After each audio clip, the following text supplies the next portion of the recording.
नमस्कार दोस्तों, स्वागत है आपका आज के मुख्य समाचार में, जिसमें सबसे पहली बड़ी खबर में आपको बताएंगे कि बिहार में सरकार बनते ही नीतीश कुमार की बढ़ गई मुश्किलें। जमानत पर चल रहे जेडीयू विधायक को मंत्री बनाने पर हुआ जबरदस्त बवाल और तेजस्वी ने सीएम नीतीश पर लगा दिए गंभीर आरोप। जी हां दोस्तों, क्या है आरोप आपको जरूर बताएंगे। इसी के साथ दूसरी बड़ी खबर में जिक्र होगा कि नीतीश के सभी मंत्री करोड़पति, हर दूसरे पर क्रिमिनल केस और भाजपा के राम सूरत सबसे अमीर। जी हां दोस्तों, जो नाम मंत्रिमंडल बिहार में बना है उसके सभी मंत्री करोड़पति हैं और हर दूसरा मंत्री पर क्रिमिनल केसेस है। यह है बिहार का सामाजिक न्याय। और तीसरी बड़ी खबर में जिक्र होगा कि मंत्रिमंडल में अल्पसंख्यकों को प्रतिनिधित्व नहीं मिलने पर विपक्ष ने उठा दिए सवाल। दोस्तों, हर एक खबर की गहराई में आपको ले जाएंगे, लेकिन उससे पहले अगर आपको भी ऐसा लगता है कि बिहार की जनता ने नीतीश कुमार को मुख्यमंत्री नहीं चुना है तो आप अभी इस वीडियो को लाइक कीजिए और इस लाल बटन को दबा के इस चैनल को फ्री में सब्सक्राइब करके घंटी बजाकर कमेंट में लिखिए जय हिंद।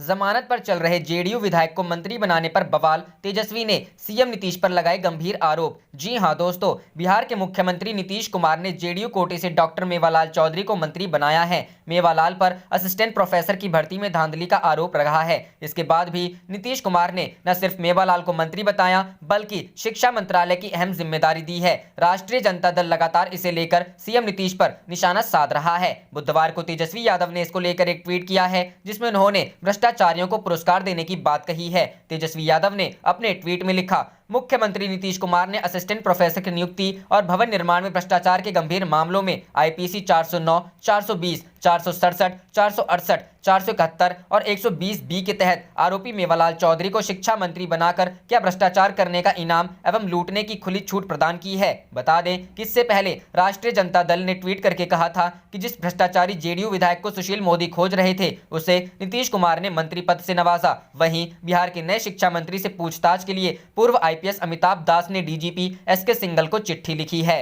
रुख करते हैं अगली खबर की तरफ। नीतीश के सभी मंत्री करोड़पति, हर दूसरे पर क्रिमिनल केस, भाजपा के रामसूरत सबसे अमीर। जी हां दोस्तों, नीतीश कुमार ने आज 7वीं बार मुख्यमंत्री पद की शपथ ले ली। उनके साथ 14 मंत्रियों ने भी शपथ ली। नीतीश कैबिनेट के सभी मंत्री करोड़पति हैं, यानी सबसे अमीर मंत्री भी करोड़पति है और सबसे कम संपत्ति वाला भी करोड़पति। नई कैबिनेट में सबसे अमीर भाजपा के रामसूरत राय हैं, जिनके पास 26.88 करोड़ रुपए की संपत्ति है, जबकि सबसे कम 1.5 करोड़ रुपए की संपत्ति भाजपा के ही रामप्रीत पासवान के पास है। कैबिनेट की औसत संपत्ति 5.56 करोड़ रुपए है। इस बार कैबिनेट की औसत उम्र 58 साल है। सबसे उम्रदराज मंत्री हैं जेडीयू के विजेंद्र यादव, जो 74 साल के हैं, और सबसे युवा मंत्री हैं वीआईपी के मुकेश सहनी, जिनकी उम्र 41 साल है। मुकेश सहनी न सिर्फ सबसे युवा हैं बल्कि सबसे कम पढ़े लिखे भी हैं। सहनी सिर्फ 8वीं पास हैं। नीतीश की नई कैबिनेट में 7 मंत्री ग्रेजुएट या पोस्ट ग्रेजुएट हैं, 4 मंत्री डायरेक्टरेट और 3 मंत्री 12वीं पास हैं। नीतीश समेत 15 मंत्रियों में स्वर्ण समुदाय से 5, पिछड़ा वर्ग से 7 और दलित समुदाय से 3 नेताओं को मंत्री बनाया गया है।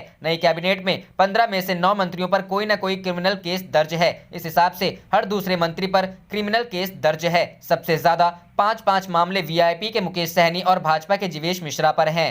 रुख करते हैं अगली खबर की तरफ। बिहार मंत्रिमंडल में अल्पसंख्यकों को प्रतिनिधित्व नहीं मिलने पर विपक्ष ने उठाए सवाल। जी हां दोस्तों, बिहार में नीतीश कुमार सरकार के गठन के बाद मंगलवार को मंत्रियों के बीच विभागों का बंटवारा भी हो गया। कई मंत्रियों ने अपने विभागों का दायित्व भी संभाल लिया, लेकिन विपक्ष मंत्रिमंडल में एक भी अल्पसंख्यक को प्रतिनिधित्व नहीं मिलने पर सवाल उठा रहा है। कांग्रेस के नेताओं का कहना है कि बिहार में शायद ऐसा पहली बार हुआ है कि करीब 15% की आबादी वाले मुस्लिम तबके को कोई नुमाइंदगी मंत्रिमंडल में नहीं दी गई है। इधर कांग्रेस के प्रवक्ता राजेश राठौड़ ने भी मंत्रिमंडल में किसी अल्पसंख्यक के नहीं शामिल होने पर कहा है कि नीतीश कैबिनेट में किसी अल्पसंख्यक को जगह नहीं मिली है। उन्होंने कहा, सबका साथ सबका विकास का दावा झूठा निकला। नीतीश कुमार की आंखों पर बीजेपी आरएसएस ने पट्टा लगा दिया है। बिहार में इस बार के चुनाव में एनडीए को 125 सीटें मिली हैं, लेकिन इसमें एक भी मुस्लिम विधायक चुनकर नहीं आए हैं। एनडीए में बीजेपी, जेडीयू और 2 छोटे दलों ने मिलकर चुनाव लड़ा था। जेडीयू ने 11 मुस्लिमों को अपना प्रत्याशी बनाया था, लेकिन सभी चुनाव हार गए। अलग बात है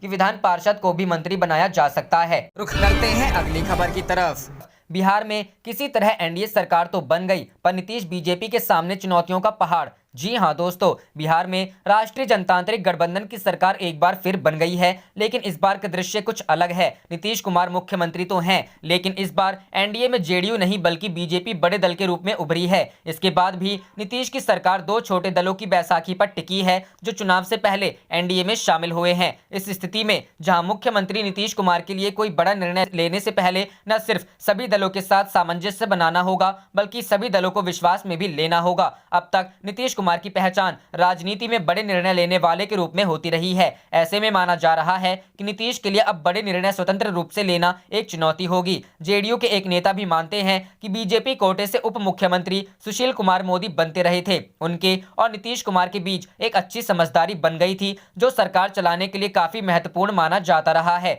लेकिन अब उप मुख्यमंत्री के रूप में सुशील कुमार मोदी नहीं होंगे। इसके अलावा भी बीजेपी नीतीश के किसी भी फैसले के पीछे खड़ी रहती थी, लेकिन इस सरकार में यह उतना आसान नहीं दिखता है। इधर बीजेपी के लिए भी सरकार में बड़े दल के रूप में कई चुनौतियां हैं। बीजेपी ने मंत्रिमंडल में पुराने चेहरे की जगह नए चेहरों को तरजीह देकर यह संकेत देने की कोशिश की है कि उसकी सोच नए पौधों को सींचने की होगी, लेकिन यह आसान नहीं दिखता है। नई टीम में अनुभव कम होगा, जबकि लोगों की आकांक्षा बड़ी होगी। वैसे बीजेपी सूत्रों का कहना है कि पार्टी ने नई टीम को ओवरशैडो से मुक्त करने के लिए बड़े नेताओं को मंत्रिमंडल से हटाया है। हालांकि कहा जा रहा है कि बड़े नेताओं को कोई नई जिम्मेदारी दी जाएगी। वहीं इस चुनाव में बीजेपी को भोजपुर और मगध क्षेत्र में काफी नुकसान उठाना पड़ा है, जिससे बीजेपी की चिंता बढ़ी हुई है। इधर बीजेपी के लिए घोषणा पत्रों को लागू करना भी एक बड़ी चुनौती होगी। बीजेपी के वरिष्ठ नेता और मंत्री अमरेंद्र प्रताप सिंह कहते हैं कि इस सरकार में चुनौतियां हैं, लेकिन सरकार बिहार को आत्मनिर्भर बनाने की ओर चलेगी। इसके अलावा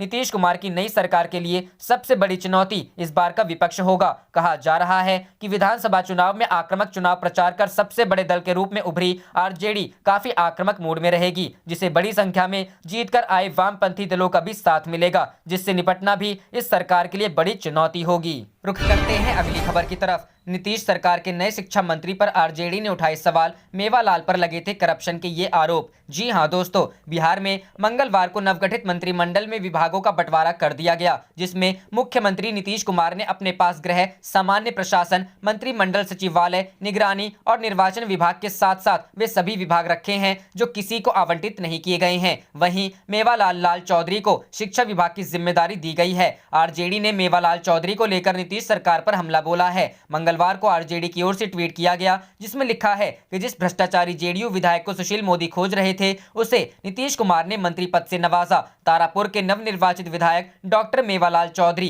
राजनीति में आने से पहले वर्ष 2015 तक वे भागलपुर कृषि विश्वविद्यालय के कुलपति थे। वर्ष 2015 में सेवानिवृत्ति के बाद राजनीति में आए। इसके बाद जेडीयू से टिकट लेकर तारापुर से चुनाव लड़े और जीत गए, लेकिन चुनाव जीतने के बाद डॉक्टर चौधरी नियुक्ति घोटाले में आरोपित किए गए। कृषि विश्वविद्यालय में नियुक्ति घोटाले का मामला सबौर थाने में वर्ष 2017 में दर्ज किया गया था। इस मामले में विधायक ने कोर्ट से अंतरिम जमानत ले ली थी। रुख करते हैं अगली खबर की तरफ। अमित शाह के गुपकार गैंग बयान पर महबूबा मुफ्ती ने दिया जवाब, आप करें तो नेशनल, हम करें तो एंटी नेशनल। जी हां दोस्तों, केंद्रीय गृह मंत्री अमित शाह ने जम्मू कश्मीर की पार्टियों के बीच हुए गुपकार गठबंधन को लेकर सिलसिलेवार ट्वीट करते हुए उन्हें गुपकार गैंग की संज्ञा दी है। सिर्फ यही नहीं, उन्होंने इस गठबंधन में शामिल लोगों को एंटी नेशनल भी कहा है। इसी के बाद जम्मू कश्मीर के पूर्व मुख्यमंत्रियों महबूबा मुफ्ती और उमर अब्दुल्ला ने उन पर निशाना साधा है। महबूबा मुफ्ती ने अमित शाह के ट्वीट के जवाब में ट्वीट कर कहा कि भाजपा सत्ता की भूख के लिए चाहे कितने भी गठबंधन बना ले, लेकिन अगर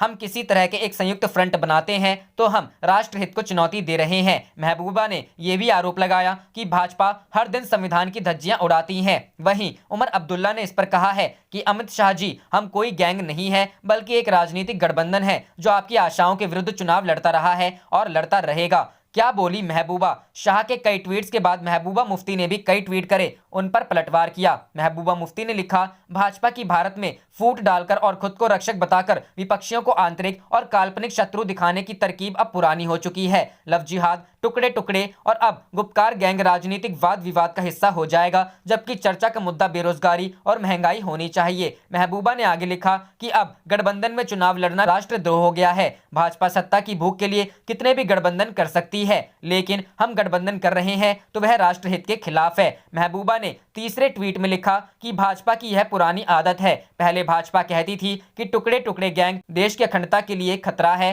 और अब इन्होंने गुपकार गठबंधन पर राष्ट्रद्रोही बताना शुरू कर दिया है। विडंबना ये है कि यह बीजेपी है जो संविधान का दिन रात उल्लंघन करती रहती है। रुख करते हैं अगली खबर की तरफ।